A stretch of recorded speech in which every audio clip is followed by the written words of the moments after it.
जिंदाबाद जिंदाबाद जिंदाबाद सोसाइटी जिंदाबाद जिंदाबाद जिंदाबाद सोसाइटी रो भी बेसी इनकम करि पारबे गोटे बड़ आईएएस ओएस रो भी बड़ इनकम जिल्ला रे एटा गोटे द्वितीय बृहत्तम मीटिंग जेते बेले बालेश्वर जिल्ला मीटिंग से मध्य प्रेसिडेंट सड़क मैडम को बाको किंतु मो दाई जब प्रैक्टिकल देखिली से जिनिस गुड चले नेक्स्ट धन्यवाद सफल में सुटेरी को करी छु देबारे पेदासारी आपण किनिबे तार जहां रिबेट रेट आपण पाइबे सेही रिबेट रेट रो 30% कि 20% कोन भी जेमन जहां सोसाइटी रो आसीबो तो तार नियम कानून रे आपण सेठी की पेमेंट करिवे रेस्ट अमाउंट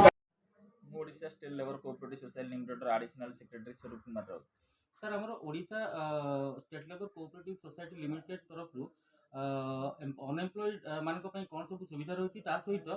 श्रमिक श्रेणी लोक मानक पई कोन सब सुविधा रहउची हमर एम्प्लॉय मानक पई एटा जेहेतु माने बेकार संख्या बढ़ी चली बेकारी संख्या आमे सेथिलाई करिछु जे प्रति गां रे पिला पोस्टिंग करा होची जो जे आमर ओडिशा मिनिमम 50-60 हजार पिला नियुक्ति पाई परिवे आ मेंबर मानू करा जे जो माने सब रेट जो बढ़ी जाई जोटा माने आलू किलो जो दिन 50 टका बिक्री होतला आमे 20 टका बिक्री करथले एबे चीनी किलो 45 टका बिक्री होची आमे 36 टका बिक्री करते सेतला कि ग्रोसरी गारमेंट थारो आरंभ करी इलेक्ट्रॉनिक फर्नीचर थारो आरंभ करी सब दिन से आमे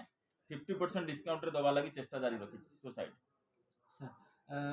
वर्तमान आगामी दिन ने Odisha state labour cooperative society रो आगु को सब कौन प्लान अछि आगु के हमर प्लान रहि जे 1 तारिख रे हम स्टार्ट करिया जाउ जे जेन माने टोटल गारमेंट थारो आरंभ करी सब फाइनेंस रे दिया जिवो जो माने हमर मेंबर्स ने आइछन सेही मान को फाइनेंस रे दिया हबो मोबाइल थारो आरंभ करी सब दिन से हम फाइनेंस रे जोगाइबो जो फिर जीरो इंटरेस्ट सर गोटे कथा हला सर आजिकल के समस्त बिजनेस को आधार करी सब सोसाइटी हो कि कोनोसी अनुष्ठान करूतला बेले आपणकर सर गोटे स्लोगान अच्छी जे आम सोसाइटी सर्विस को आम इम्पोर्टाट दूसरी लोक मैंने केमती उपकृत हेबे लाभ रखुना कहते सर केते दूर सत्य और केमती प्रमाणित आपन करछन आमे जेहेतु कंपनी संगे डायरेक्ट अटैच अछु कंपनी थारु माने डायरेक्ट माल उठेगिना जोटा मीडिएटर माने पैसा खाइ दोथले जोटा माने मझिरे जो पैसाटा हेरफेर होतला सेथिला एठी किछि हेरफेर होबा नै डायरेक्ट कंपनी उठुची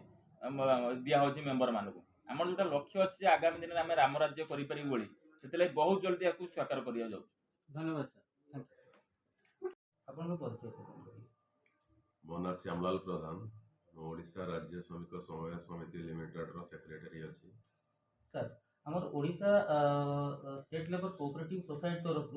सारा ओडिशा रे वर्तमान अनएम्प्लॉयड मानक पई बहुत सुविधा सुयोग रहिछि कोन सब सुविधा सुयोग रहिछि ता छडा श्रमिक श्रेणी लोक मानक पई कोन सब सुविधा सुयोग रहिछि ती विशद भाबे कहिबे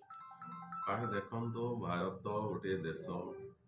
जो देश रे हमरो बेरोजगार संख्या बहुत गुड़े अछंती बेरोजगार किछि समाधान करिया पई गोटे सरकारंकर सहयोगी संस्था हिसाब रे फास्ट में पिला माने केमिति नियुक्ति पाइबे से माने रोजगार क्षम हेबे ता ऊपर प्रयास जारी रखिछु जो माने श्रमिक कृषक श्रेणी लोक अछंती से माने जेमिति सुलभ मूल्य रे बहुत कम रु कम दर रे जेमिति 50% डिस्काउंट पर्यंत प्रोडक्ट पाई परिवे खाद्य वस्त्र औषध सब जिनिस पाई परिवे ता ऊपर हमें प्रयास जारी रखिछु सर 4.5 कोटी ओडिया भितर शुणा मिलूँ आप मात्र 20 लाख लोक सुविधा प्रदान कर तो सर 20 लाख लोक सुविधा पाइला परे अन्य लोक मैंने कौन सब सुविधा पाइबे से भाया किसी चिंता कर देखो 20 लाख जो माने परिवार 20 लाख लोक नुहे 20 लाख परिवार फास्ट प्रयास जारी रखिछु आगे जदि गवर्नमेंट रो किछि भी जेमिति सहयोग मिलियो ताहेले हमें ओडिसा रे कोटी परिवार पय भी हमें एही प्रयास को आगु को बढ़ी पारी धन्यवाद सर अनएम्प्लॉयड पर्सन मानक पय केमती सर सुविधा सुयोग आंटी छथि